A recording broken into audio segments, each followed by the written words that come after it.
Prošlogodišnja produkcija je bila jako dobra, bio sam jako zadovoljan sa njom, ali moram priznati da je ove godine pokazan veliki napredak, kako konceptualno, tako i izvedbeno, dakle i u smislu tehnike i u smislu ekspresije.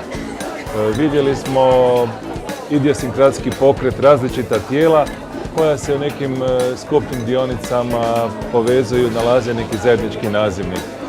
Posebno mi je drago da mogu primijetiti nakon svih feminističkih i postfeminističkih kritika da se naša Rozana Hribar i naše studentice ne srame erosa ženskog tijela koji nipošto nije vulgaran, nego je jedan odnos duha i tijela, ženskih promišljanja. Tako da ovo djelo ima ne samo izvedbenu kvalitetu, nego i jednu dublju dimenziju koju možemo pratiti kroz tekstove i promišljanja. Dakle, ušli smo i pod njihovu kožu i u njihovu psihu, ali smo isto tako imali prilike uživati u njihovim kako solo dionicama, tako i u različitim stilovima koji su isprepleteni u smislu jedne fuzije koju je osmislila Rozana Hribar i mislim da nakon ovoga možemo imati velike očekivanja za sljedeću godinu.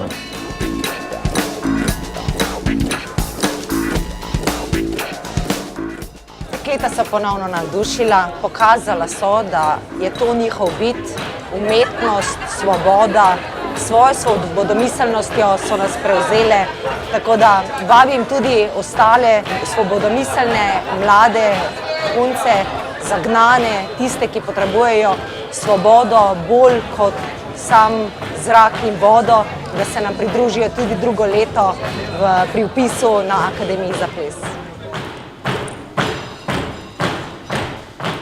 Ja, upam, da smo s to današnjo produkcijo prepričali čim več novih plesalcev, da se nam bodo pridružili.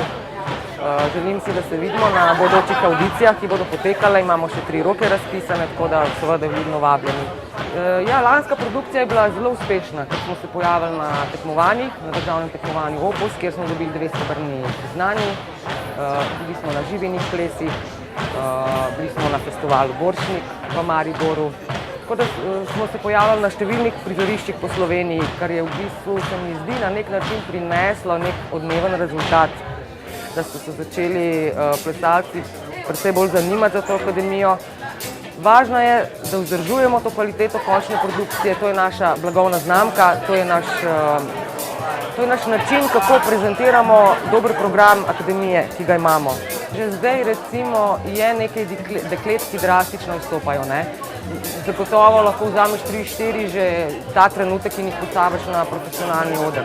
Mislim, da so popolnoma sposobne se kosati z profesionalci na isti sceni.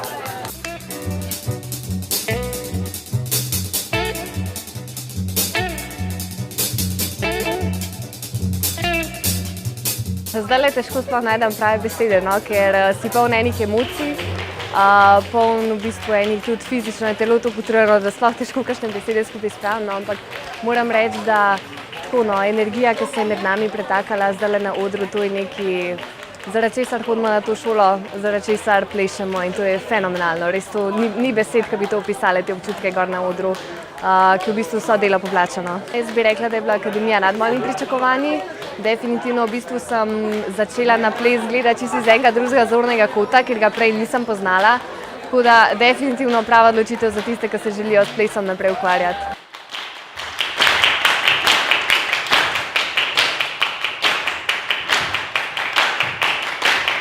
Sljedeće godine upisujemo ove studentice u 3. godinu, završnu godinu BA studija.